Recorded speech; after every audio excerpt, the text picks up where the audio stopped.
Hi అండి. ఈరోజు వాడపల్లి రెండో వారం అయితే వెళ్ళాము. ఇంటి దగ్గర నుంచి అందరము పసుపు, కుంకుమ, ఒత్తులు అన్నీ అయితే తీసుకొని వెళ్ళాము. ఇక్కడ కొబ్బరికాయలు తీసుకుందామని అందరము కొబ్బరికాయలు అయితే తీసుకున్నాము. కాయిన్స్ ఇంటి దగ్గర నుంచి పట్టుకెళ్తే సరే, లేదంటే ఇక్కడ డబ్బులతోటే కొనుక్కోవాలి. ఇంకా రూ. 10 ఇస్తే 7 కాయిన్స్ ఇస్తారు. ఇంకా రూ. 3 వాళ్ళే తీసుకుంటారు. ఇక్కడ చేంజ్ ఎవరు అడిగినా ఎవరు, ఇంకా రూ. 10 ఇచ్చి 7 కాయిన్స్ అయితే కొనుక్కోవాలి. 7 కాయిన్స్ రూ. 7 ఇస్తారు. ఇంకా కాయిన్స్, కొబ్బరికాయలు కొనుక్కొని ఇంకా ప్రదక్షిణలోకి అయితే వెళ్ళాము.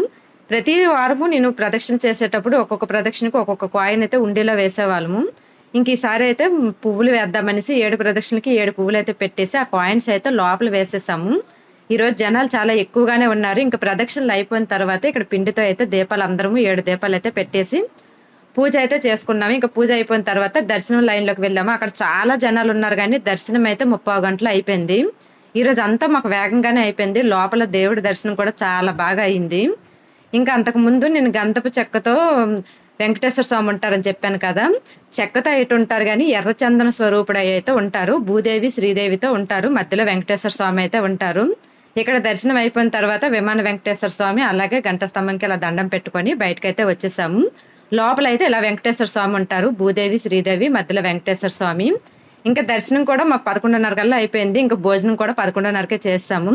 ఇంకా మేము వెహికల్ మీద వచ్చాం కదా, వెహికల్ మీద వచ్చేటప్పుడు అయితే ఇక్కడ కడియం అనేసి ఊరు ఉంటుంది. కడియం దగ్గర పువ్వులు అయితే చాలా తక్కువ రేట్ అనేసి విన్నాము. ఇంక ఇక్కడ పువ్వులు తీసుకోవడానికి అయితే వెళ్ళాము.